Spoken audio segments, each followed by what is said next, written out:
Bueno, estamos esperando que entren algunos amigos. Ahí empezaron a entrar. Hola Sole, ¿cómo andamos? ¿Qué tal Luciano, Tony, Susana? La verdad que se los extraño. 2 días sin ustedes, todo un tema con la cuarentena. ¿Qué tal Gastón? ¿Qué tal Mari? Muy bien Susi. ¿Qué tal? Silvana. Daniel, ¿cómo andás? ¿Cómo han pasado estos días? Lindo viernes y sábado, ¿no? Hola Inés, ¿cómo andás? Vivi, ¿qué tal? Bueno, vamos a ir repasando. 2 días de asueto sí es demasiado para mí. Pero bueno, aproveché para hacer otras cosas también que hacían falta en la casa. Bueno, hola Gus, ahí te veo entrar. ¿Qué tal? Estábamos con el modelo PERMA, ¿se acuerdan? El modelo PERMA tiene que ver con un modelo gestado por Martin Seligman que trabaja 5 pilares, ¿no es cierto? Y nosotros ya hemos avanzado muchísimo porque hemos visto el pilar 1, emociones, positiva, vimos el pilar 2, que es compromiso, involucramiento, vivir el presente, ¿sí? El pilar 3, que es el tema de relaciones humanas, ¿no es cierto? ¿Qué tal, José María? Ahí te veo. Y hoy vamos a ver el cuarto pilar. Y después que terminemos, porque la idea es ver el cuarto y mañana el quinto, si terminamos hoy bien, y si no, seguiremos mañana, pero la idea es terminar el modelo PERMA y empezar otros modelos y otros temas, porque digo, la pandemia da para hablar de muchos temas, ¿no? Hola Mirta, ¿cómo andás? La pandemia, ¿qué tal Fabi? Da también para hablar, por ejemplo, de la incertidumbre, del optimismo, de la esperanza. Miren si tenemos tema para conversar. Pero bueno, este tema de Seligman, reitero, es un modelo que lo que hace es estimularnos a que nosotros, en la búsqueda del bienestar, aprendamos a desarrollar cada uno de estos pilares. Y al final vamos a hacer un test para ver que cada uno lo haga, ¿no es cierto? Yo les voy a mostrar cómo se hace, para que vea en qué tiene necesidad de fortalecer y cuáles pilares los tiene más desarrollados, ¿no? ¿Qué tal, Berito? ¿Cómo andas? El pilar 4, que tiene que ver con la M de PERMA, viene del inglés, acuérdense, meaning, o sea, sentido, significado, ¿no? Y tiene que ver con, está muy relacionado indudablemente con la trascendencia, el sentido de la vida, pero a veces, más que uno intente buscar una actividad que nos llene el alma, es bueno descubrir las condiciones para que lo que hacemos nos parezca significativo. Hay una distancia en eso. Una cosa a veces es buscar una actividad que le dé sentido, cosas que le den sentido a nuestras vidas, ¿no es cierto? Y otra muy distinta, encontrarle significado a las cosas que nosotros hacemos, que a veces no lo vemos, no lo podemos ver, ¿no es cierto? Y esto es muy interesante porque indudablemente se relaciona con un aspecto espiritual nuestro, ¿no es cierto? Un aspecto espiritual que además nos permite, yo creo, en este momento que estamos viviendo, tomarnos un tiempo también para preguntarnos cosas. Más que buscar respuestas, yo les diría que es un buen momento para hacernos preguntas, ¿no es cierto? Porque la incertidumbre de lo que viene y el tiempo que tenemos, quizás nos sirva, ¿no es cierto?, para podernos preguntar qué cosas queremos dejar, qué cosas nos gustaría cambiar, tanto en relaciones como en hábitos, ¿no? ¿Qué cosas querríamos mejorar? ¿Qué cosas creemos que en esta etapa de la vida necesitamos más que otras? O sea, aprender a interrogarnos, que es una manera también de encontrarle sentido y significado a lo que hacemos. Esto es muy interesante porque es una gran discusión, ¿no es cierto? El sentido, a veces uno lo relaciona mucho con la espiritualidad, ¿no? Hay mucha gente que profesa alguna religión de manera regular, constante, e indudablemente eso, ¿qué tal Miriam? Eso le facilita a uno, digamos, la posibilidad de encontrarle sentido. Ustedes se acordarán que yo les hablé de Víctor Frank. Víctor Frank, ¿se acuerdan que es un psiquiatra que vivió lamentablemente un tiempo importante en el campo de Auschwitz y que perdió sus relaciones, perdió a su esposa, perdió a sus padres, perdió una hermana? Pero él así todo, porque él es uno de los tipos que dice que las circunstancias de la vida pueden ser las peores que nos toquen, pero nosotros siempre tenemos la decisión de qué hacer con esa circunstancia, ¿sí? O cambiarla, o superarla, o siempre. Esa es la gran potencialidad que tiene el ser humano, poder, a pesar de las peores circunstancias, siempre tener la decisión de qué hacer. Y él, ¿qué decía? Él se proponía 3 cosas en el campo de concentración. Se proponía sobrevivir día a día, ¿sí? Aprender algo nuevo cada día y hacer algo por otro. Y eso quizás que él después lo pone en este libro que se llama En busca del sentido, que es un libro hermoso, muy recomendable. Él después lo pone en su objetivo de vida. Fíjense que parece sencillo, pero hay que ponerlo en el contexto, ¿no? Yo creo que estamos en un buen momento, porque si uno analiza cómo nos hemos movido con la pandemia a nivel mundial, ¿no? Fíjense que yo creo que nosotros hemos logrado superar al menos la idea de una guerra mundial. Al contrario, ha habido mayores niveles de cooperación entre los países. De hecho, todo lo que se ha ido tomando han sido tomadas medidas de tipo cooperativa. O sea, no hay ya la idea de que alguien tiene que ser derrotado para que uno tenga una victoria. Me parece que jugamos en un campo donde victoria es lo que uno termina buscando, ¿no? Y me parece que esto, que me parece muy interesante, y que en algo nos ha dicho Chiruznik, Adelaida, querida, que ahí te veo, hace que, por ejemplo, muchas de las herramientas que tenemos, el Internet, la globalización, nos facilita también la tarea. Entonces yo creo, además, autores como Frank de Waal, que piensan lo mismo, digamos, que dicen que estamos en un buen momento de la era de la empatía.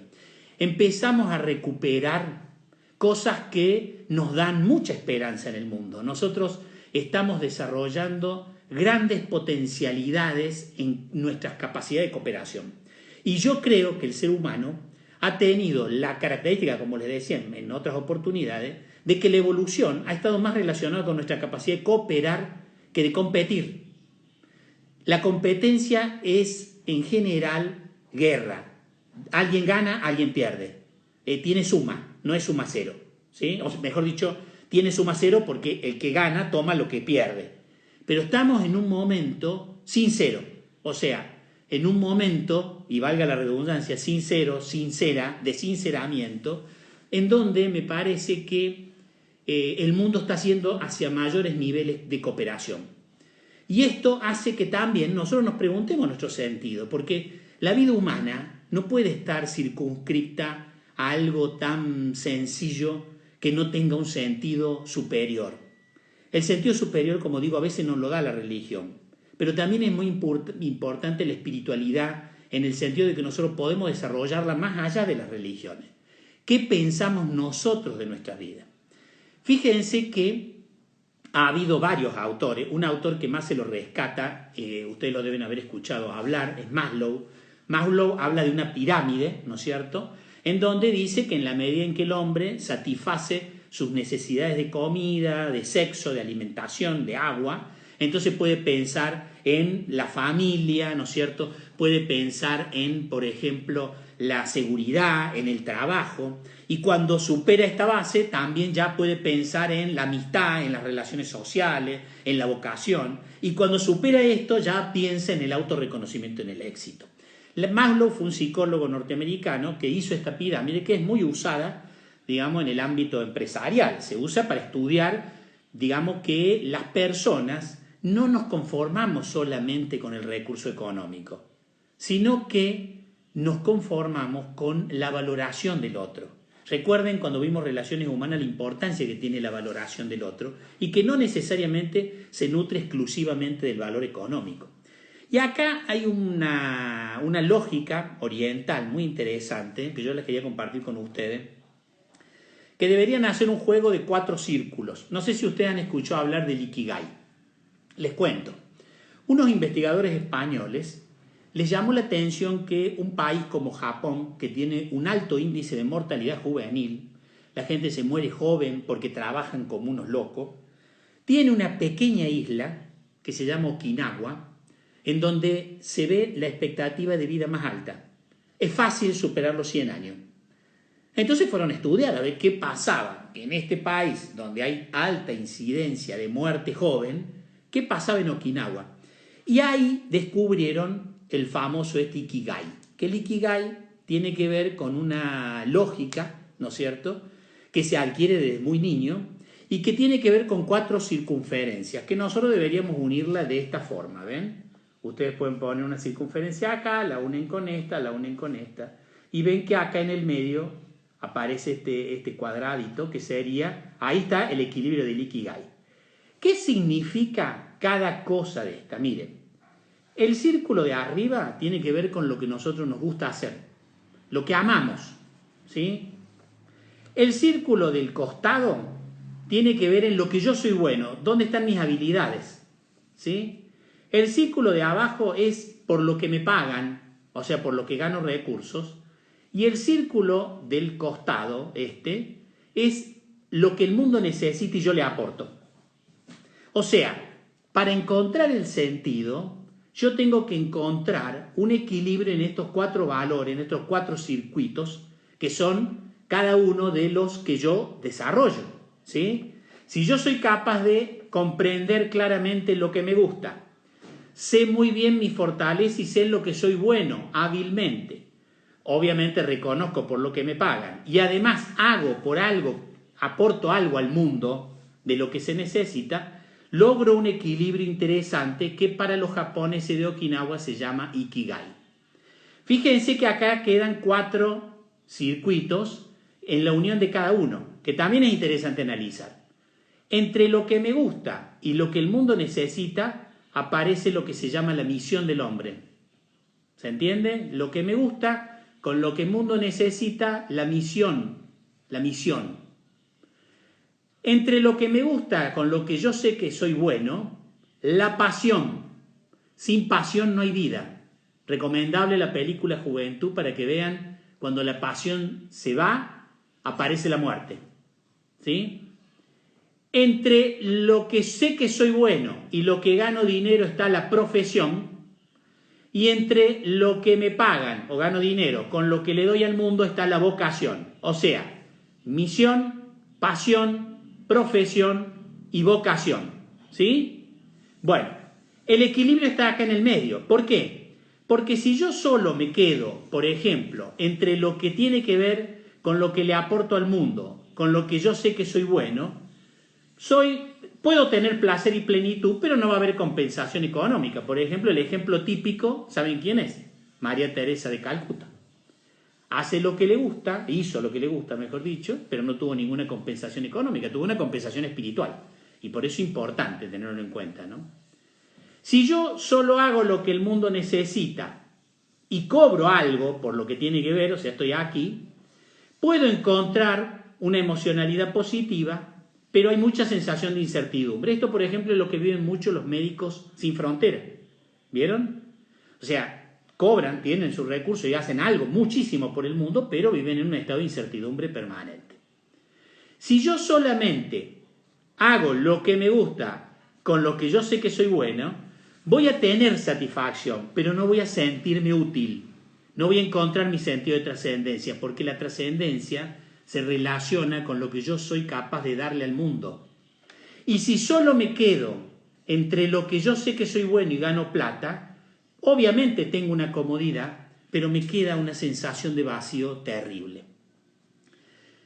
Miren, hay una frase que por ahí circula que es muy interesante, que dice: si yo logro que alguien al menos tenga esperanza, he logrado mi cometido. ¿Saben de quién es esa frase? De Martin Luther King. O sea, no puede haber sentido de la vida si no es en relación con otro. Fíjense que, por ejemplo, el sentido, la búsqueda del sentido, cuando nosotros sabemos cuál es nuestro sentido en el mundo y nuestro sentido, porque le encontramos significación a las cosas que hacemos, fíjense que se conecta fuertemente con nuestra vida, con nuestra vida. La vida se relaciona con el sentido. Milton Erickson, que yo les hablé de él, que fue un gran terapeuta norteamericano con poliomielitis y fue uno de los mejores entrevistadores, de él aprendemos constantemente su capacidad de adaptarse a las circunstancias y del sujeto que tuviera al frente para poderse comunicar y encontrar un diagnóstico y hacer intervenciones para ayudar a esa persona a salir del sufrimiento. Milton Erickson, por ejemplo, fue un tipo que trabajó muchísimo el tema también del sentido, ¿no? Porque le encontraba sentido a la posibilidad de la psicoterapia. Él decía, una persona es capaz de sanar de su sufrimiento cuando reconoce el sentido que tiene. Y podemos ayudarlo en la vida. Si yo sé que mi sentido tiene que ver con mis hijos o con algo que yo hago, pero que está relacionado con el mundo, porque uno se acerca, obviamente, en la medida en que más relacionado con el mundo está, mi sentido, obviamente, tiene mucho más nivel de trascendencia.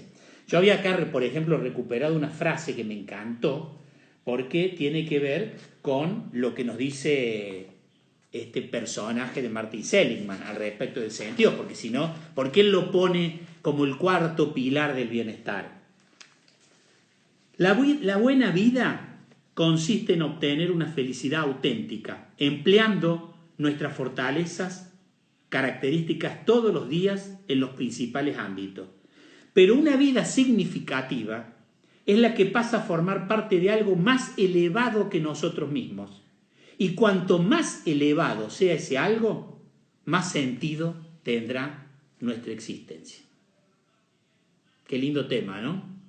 Para pensarlo. Cada uno ahora tiene el ejercicio de hacer el Ikigai y encontrar su sentido, ¿no? Porque tiene mucho que ver esto, indudablemente, con nuestro bienestar. Recuerden, si yo soy capaz de aprender a gestionar mis emociones para tener emocionalidad positiva, si sé vivir el presente, despojándome de un futuro catastrófico, sino un futuro con sueños, con propósitos, ¿sí? Con propósitos que pueden estar relacionados con mi sentido de existencia, ¿sí? Y me despojo del pasado en relación con las culpas. Y aprendo a desarrollar un relacionamiento humano, más conectado no con lo verbal, sino con sentir al otro, con, digamos, comunicarme emocionalmente y hacer algo por ese otro que quizás yo le puedo dar una satisfacción que le va a ayudar mucho más en la vida, que puede ser hasta inimaginable para nosotros. Y si en todo esto además encontramos nuestro sentido de la vida, indudablemente adquiriremos los mejores niveles de bienestar que puedan ustedes imaginar. Mañana vamos a trabajar logro, ¿sí? Pero para cerrar, les voy a contar que a veces nosotros tenemos circuitos. Yo, por ejemplo, que soy un tipo que estoy permanentemente preguntándome el sentido de la vida, mi mujer me decía, vos no te das cuenta de la importancia que tenés en la estructura de familia. Quizás tu sentido de vida sea esa, construir familia. Sostenés. Y a mí me da verdaderamente mucha satisfacción. Así que quizás tenga que ver con eso.